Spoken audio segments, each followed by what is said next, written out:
Hi, I'm Lori LaPlante. I'm a professor in the Department of Biology, and I'm teaching marine biology this semester.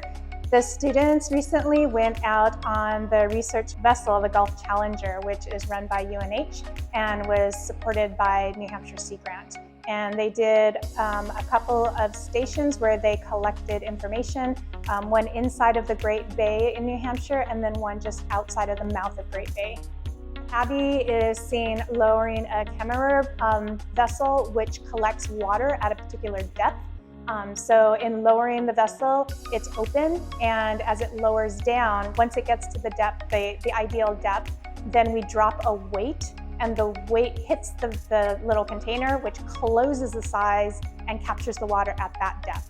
Hey, I'm Jensen, and at this station, we were testing the different attributes and qualities of the water, such as temperature, dissolved oxygen, the pH, and the salinity. And we did that by kind of various tests. You take the water, you add a little coloring agent, and then it gives you the value depending on how dark the coloring agent becomes from the water.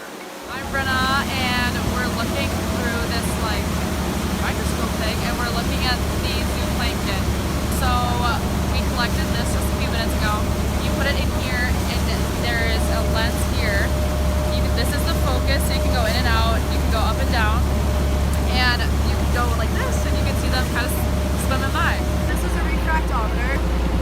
So what we did with this is we put seawater onto this, we closed the lid, and we looked into the light, and it gives you a measurement that allows you to measure the salinity of the water. So with it being a marine biology class, of course, as much as they can get out into the water and the marine environment is ideal. So the Sea Grant program and UNH provide access to the vessel, and this gives students the experience of going out onto a research vessel and being on the water doing what marine biologists do.